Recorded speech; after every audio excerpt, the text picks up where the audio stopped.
સ્વચ્છતા સર્વેક્ષણમાં ફરી દેશમાં ગુજરાતનો ડંકો. સુરત શહેરને મળ્યું પ્રથમ સ્થાન. બીજી વાર સ્વચ્છતા કર્મીઓની મહેનત રંગ લાવી હતી અને સુરતનું ગૌરવ દેશભરમાં ફરી વધાર્યું છે. સુરતીઓમાં સ્વચ્છતા અંગે જાગૃતિ અને સ્વચ્છતાના આગ્રહને કારણે બીજી વાર પહેલા નંબરે આવ્યું છે. સ્વચ્છતામાં પ્રથમ ક્રમ મળતા સુરત મહાનગરપાલિકામાં ખુશીનો માહોલ છવાઈ ગયો હતો.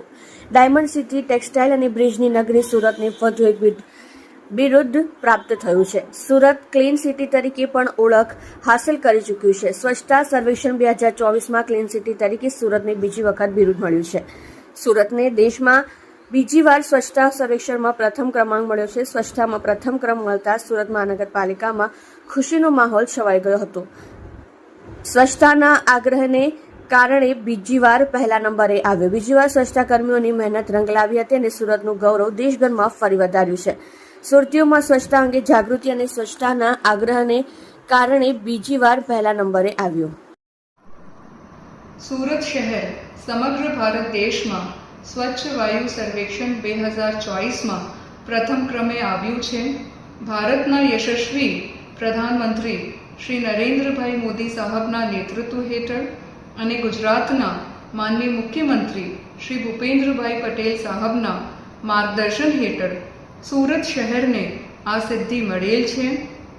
કેન્દ્રીય મંત્રી શ્રી સી.આર. પાટીલ સાહેબ, સુરતમાંથી રાજ્ય સરકારના મંત્રીશ્રીઓ, મેયરશ્રી અને પદાધિકારીશ્રીઓ, એમપીશ્રીઓ, એમએલએશ્રીઓના સતત માર્ગદર્શન અને સહકારથી સુરત શહેરને આ ઉપલબ્ધિ મળેલ છે.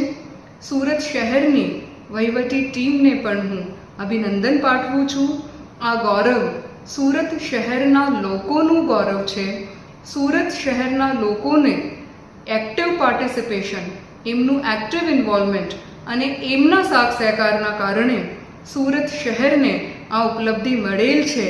એટલે સુરત શહેર જ્યારે સમગ્ર ભારત દેશમાં પ્રથમ ક્રમે આવ્યું છે ત્યારે સુરત શહેરના લોકોને હું ખૂબ હાર્દિક અભિનંદન પાઠવું છું, ખૂબ હાર્દિક શુભેચ્છાઓ પાઠવું છું અને સાથે આપનું હું હાર્દિક આભાર પણ માનું છું કે આપના સહકારના કારણે સુરત શહેરને આ સિદ્ધિ મળેલ છે.